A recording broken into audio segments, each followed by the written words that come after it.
aujourd'hui correction d'un exercice sur le chapitre probabilité. On va voir ensemble comment construire un arbre de probabilité à partir d'un exemple. Alors je vous propose de partir de l'exemple suivant.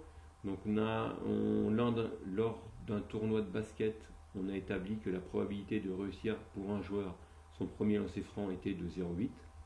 Lorsque le premier lancer est réussi, il a 80% de réussir son deuxième.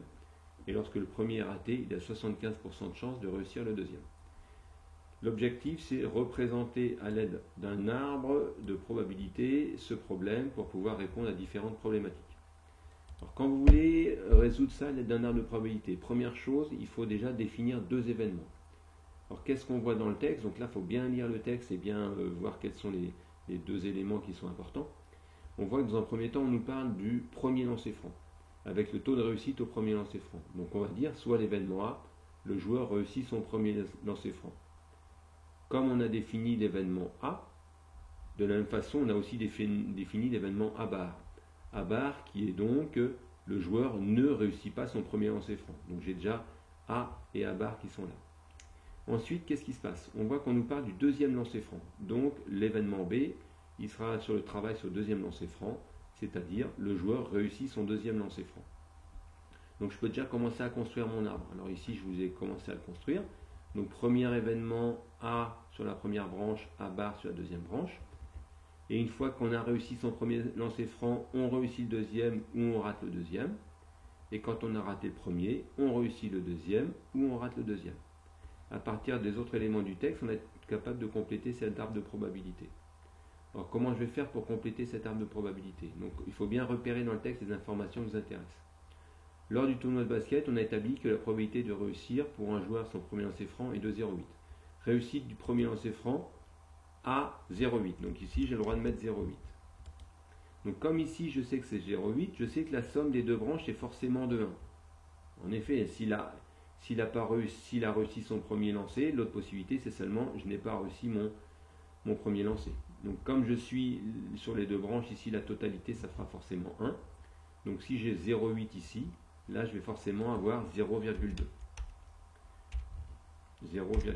Voilà, donc la somme des deux branches est toujours de 1. Donc j'aurais pu faire aussi 1 moins 0,8 pour trouver la valeur qui est là. Donc ça y est, la première partie, on a réussi à la compléter. Maintenant il faut qu'on s'occupe de la deuxième partie de cet arbre de probabilité. Là, c'est A, le joueur a réussi son premier lancer franc. Qu'est-ce qu'on a comme info sur le deuxième lancer franc? Lorsque le joueur a réussi son premier, il a 80% de chance de réussir le deuxième. 80%, ça fait 80 sur 100, 0,8. Donc j'ai le droit de mettre 0,8 ici. La somme des deux branches étant de 1, si j'ai 0,8 ici, je sais que j'ai 0,2 ici. Qu'est-ce qui se passe lorsqu'on a raté le premier lancer franc? Eh bien, qu'est-ce qu'on voit? Si on a raté le premier, il y a 75% de chance de réussir le deuxième. Donc ici, j'ai le droit de mettre 0,75. Alors, si j'ai réussi, je vais changer un peu pour que ça passe, voilà. Donc, si je n'ai pas réussi mon deuxième, c'est que je l'ai raté. Comme le pourcentage de réussite, c'est 0,75% si je réussis, 25% que je ne le réussisse pas, et 25%, ça fait bien 0,25. Donc là, ici, j'ai le droit de mettre dans cette partie-là 0,25. Et quand je vérifie, j'ai bien la somme de mes deux branches qui est bien de 1. À chaque fois, faites bien attention à ça, la somme des deux branches est de 1. J'ai réussi à compléter mon arbre de probabilité, à représenter l'arbre et à définir mes événements. À partir de là, je suis capable de répondre à différentes questions où je vais pouvoir exploiter mon arbre de probabilité. Moi, je vous pose la question suivante. Quelle est la probabilité que le joueur réussisse ses deux lancers francs? Alors, pour réussir ses deux lancers francs, il faut qu'il ait réussi le premier. Donc, il faut que je passe par cette branche-là. Et il faut qu'il ait aussi réussi le deuxième. Donc, il faut que je passe par cette branche-là.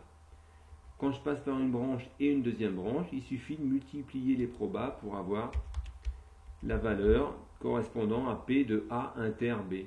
P de A inter B, c'est-à-dire probabilité de réussir le premier et de réussir le deuxième. Donc je fais 0,8 fois 0,8. Et 0,8 fois 0,8, ça fait 0,64. Donc quelle est la probabilité que le joueur réussisse ses deux lancers francs? Eh bien, ce sera de 0,64. 64. Si je voulais connaître la probabilité qu'ils réussissent le premier et ratent le deuxième, je serais passé par ici et par ici. Donc ça ferait 0,8 fois 0,2, etc., etc. Si j'avais voulu la calculer la probabilité, par exemple, qu'ils réussissent au moins un de ces deux lancers, un de ces deux lancers, c'est réussir le premier et rater le deuxième. Donc j'aurais fait 0,8 fois 0,2. Et si j'ai raté le premier, il faut que je réussisse le deuxième. J'aurais fait 0,2 fois 0,75. Et ces deux résultats, j'en aurais fait la somme. Voilà, c'est une autre possibilité d'utilisation de cet arbre de probabilité.